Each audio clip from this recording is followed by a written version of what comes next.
আসসালামু আলাইকুম। এখন দেখবেন সংবাদ শিরোনাম। বাজেটে চমক দেখাতে চায় সরকার, কর আদায়ে আসছে নতুন কৌশল, বাড়তি খরচের চাপ সামাল দেয়াই বড় চ্যালেঞ্জ বলছে সিপিডি। বাড়তি খরচ মেটাতে উন্নয়ন সহযোগীদের কাছে $200 কোটি সহায়তা চাইলেন প্রধানমন্ত্রী। মে মাসের মজুদেও সমস্যা হবে না, দাবি জ্বালানি বিভাগের। দীর্ঘ সময় লাইনে দাঁড়িয়েও তেল পাচ্ছেন না অনেকে, জ্বালানি দেওয়ার সময় নির্দিষ্ট করে দেওয়ার দাবি। কয়েক জেলায় অভিযানে বিপুল পরিমাণ ডিজেল পেট্রোল জব্দ। সিলেটে হামের উপসর্গ নিয়ে রোগী বাড়ছে হাসপাতালে। 9 দিনে মারা যাওয়া 5 শিশুর বয়সী 1-এর নিচে। নতুন ভ্যারিয়েন্ট ছড়িয়েছে কিনা পরীক্ষা করে দেখার দাবি। শরীয়তপুরে সরকারি চাল কালোবাজারে বিক্রির অভিযোগ, হাতে নাতে আটকের পরও প্রশ্নবিদ্ধ ভূমিকা প্রশাসনের। তদন্তের আশ্বাস খাদ্য নিয়ন্ত্রকের। এবারও বড় মৌসুমে পানি পাচ্ছে না জিকে সেচ প্রকল্প, পাম্প নষ্টের অজুহাত, উৎপাদন খরচে দিশেহারা কৃষক। দ্বিতীয় দফা শান্তি আলোচনার পথ সুগম করতে ইরানের কর্মকর্তাদের সাথে পাকিস্তানের প্রতিনিধি দলের বৈঠক, ইতিবাচক ফলাফলের আশা ওয়াশিংটন। গোল উৎসবের ম্যাচে রিয়াল মাদ্রিদকে 4-3 গোলে হারিয়ে চ্যাম্পিয়ন্স লিগের সেমিতে বায়ার্ন মিউনিখ। ড্র করেও প্রথম লেগের জয়ে শেষ 4-এ আর্সেনাল। এতক্ষণ শুনছিলেন সংবাদ শিরোনাম, এখন দেখবেন বিস্তারিত। আসছে বাজেটে বেশ কিছু চমক রাখতে চায় নতুন সরকার। দুর্নীতি কমিয়ে অর্থনীতিতে আস্থা ফেরানো মূল লক্ষ্য। কর আদায়ে আসবে একাধিক নতুন কৌশল।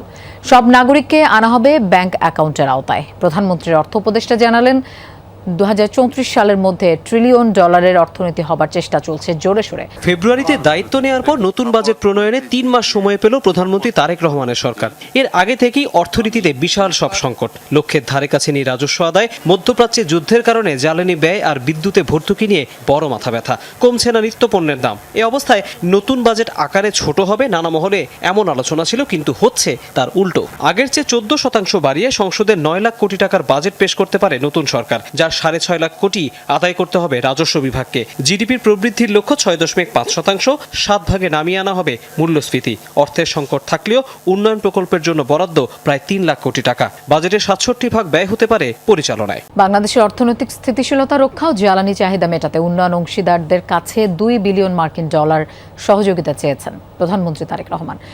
এশিয়া জিরো এমিশন কমিউনিটি এজেক প্লাস অনলাইন সামিটে অনলাইনে যুক্ত হন প্রধানমন্ত্রী। তিনি বলেন, জ্বালানি সংকট এরই মধ্যে বাংলাদেশের অর্থনীতিকে বিপর্যস্ত করেছে। সংকট কাটিয়ে উঠতে সরকার স্বল্পমেয়াদী নানা পদক্ষেপ নিয়েছে।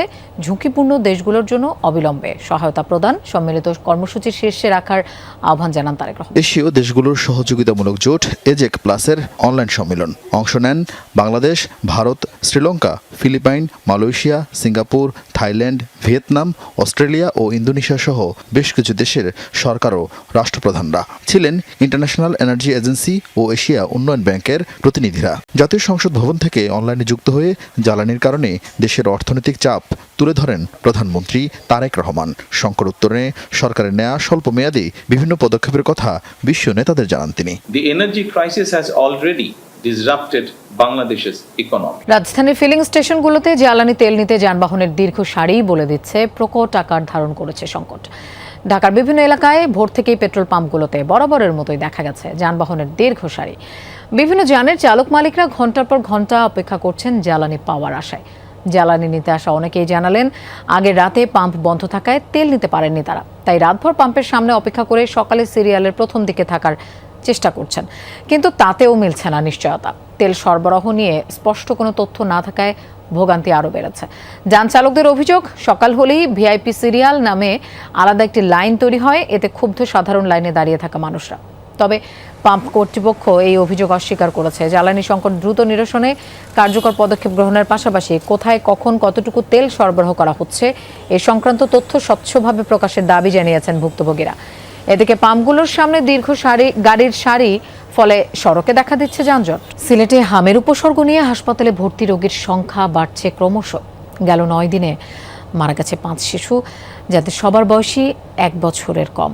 ভর্তি রোগীদের শারীরিক জটিলতা পর্যবেক্ষণ করে হামের নতুন ধরন ছড়াচ্ছে কিনা তা গবেষণার দাবি সংশ্লিষ্টদের। Sylhet MAG Usmani medical college হাসপাতালের পেডিয়াট্রিক আইসিইউর সামনে অভিভাবকদের অপেক্ষার এমন হৃদয় বিদারক চিত্র এখন প্রতিদিনের। শুরুতে সিলেটে হামের প্রভাব কম থাকলেও ধীরে ধীরে বাড়তে শুরু করেছে। প্রাথমিকভাবে হামের উপসর্গ নিয়ে আসা রোগীদের চিকিৎসা দেওয়া হচ্ছে শহীদ শামসুদ্দিন আহমদ হাসপাতালে। অবশ্য যাদের অবস্থা আশঙ্কাজনক তাদের পাঠানো হয় এমএজি উসমানী মেডিকেল কলেজ হাসপাতালের পেডিয়াট্রিক আইসিইউতে। প্রথম দিকে 5টি শয্যা হাম রোগীদের জন্য বরাদ্দ থাকলেও রোগীর চাপে 1 সপ্তাহের মধ্যে তা 10 শয্যায় উন্নীত করা হয়। সেখানেই মারা যায় 5 শিশু। শরীয়তপুরে সরকারি চাল পরিবহন নিয়ে তৈরি হচ্ছে রহস্য। খাদ্য গুদাম থেকে বের হওয়া বিপুল পরিমাণ চাল কালোবাজারে বিক্রির অভিযোগ উঠেছে। স্থানীয়রা চালবাহী ট্রাক আটকে দেওয়ার পর প্রশাসনের ভূমিকা নিয়েও উঠেছে নানা রকম প্রশ্ন। অবশ্য এলাকাবাসীর চাপে বদলি করা হয়েছে গুদামের ভারপ্রাপ্ত কর্মকর্তাকে। তদন্ত সাপেক্ষে পদক্ষেপের আশ্বাস দিয়েছেন জেলা খাদ্য নিয়ন্ত্রক। শরীয়তপুরের আঙ্গারিয়া খাদ্য গুদাম থেকে বের হওয়া সরকারি চালের একটি চালান ঘিরে তৈরি হয়েছে ধোঁয়াশা। চলছে নানান আলোচনা। ঘটনার সূত্রপাত সোমবার দুপুরে। প্রায় 400 বস্তা সরকারি চাল বোঝাই একটি ট্রাক কোটাপাড়া এলাকায় নেয়ার সময় সন্দেহ হলে আটকে দেন স্থানীয়রা। এ সময় ট্রাকে থাকা ড্রাইভার ও ট্রাক মালিক দেখাতে পারেননি চাল সরবরাহ করার বৈধ কোনো কাগজ।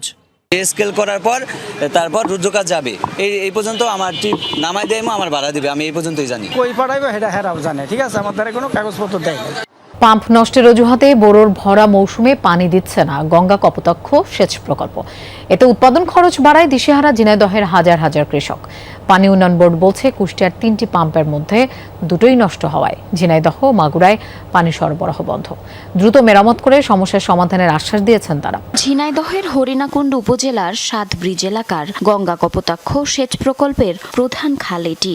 বোরো আবাদের ভরা মৌসুমেও পানির অভাবে করছে খা খা। গঙ্গা কপোতাক্ষ বা জিগে প্রকল্পের আওতাধীন ঝিনাইদহের হরিণাকুণ্ড ও শৈলকুপা উপজেলার 27,000 হেক্টর সেচযোগ্য জমি রয়েছে। তবে কুষ্টিয়ায় 3টি পাম্পের মধ্যে 2টোই নষ্ট হওয়ায় ঝিনাইদহ ও মাগুরায় পানি সরবরাহ করতে পারছে না পানি উন্নয়ন বোর্ড। এতে বোরো মৌসুমে চরম বিপাকে চাষিরা। যুক্তরাষ্ট্র ইরান শান্তি আলোচনার পরবর্তী ধাপের কাঠামো নির্ধারণে তেহরানে দেশটির কর্মকর্তাদের সাথে বৈঠক করেছেন পাকিস্তানের মধ্যস্থতাকারীরা। বুধবার রাতে হয় প্রাথমিক এই আলোচনা। অংশ নেন ইরানের পররাষ্ট্রমন্ত্রী আব্বাস আরাকচি সহ শীর্ষ কর্মকর্তারা। তেহরান সফরে পাকিস্তান দলের নেতৃত্ব দিচ্ছেন সেনাপ্রধান ফিল্ড মার্শাল আসিম মুনির। বৈঠকে ইরানের আলোচকদের কাছে যুক্তরাষ্ট্রের নতুন বার্তা পৌঁছে দেন মধ্যস্থতাকারীরা। বৃহস্পতিবার আবারও আলোচনায় বসবেন তারা। চলতি সপ্তাহের শুরুতেই ইসলামাবাদে যুক্তরাষ্ট্র ইরান উচ্চ পর্যায়ের বৈঠক সমঝোতা ছাড়াই ভেস্তে গেলেও মধ্যস্থতার চেষ্টা চালিয়ে যাচ্ছে পাকিস্তান। দ্বিতীয় দফা বৈঠকের পথ সুগম করতে বুধবার তেহরান সফরে যায় দেশটির প্রতিনিধিরা। ইতিবাচক ফলাফল নিয়ে আগেই আশাবাদ জানিয়েছে হোয়াইট হাউস। এদিকে মধ্যপ্রাচ্যে যুদ্ধ পরিস্থিতি নিয়ে আলোচনায় সৌদি আরব সফরে গেছেন পাকিস্তানের প্রধানমন্ত্রী শেহবাজ শরীফ।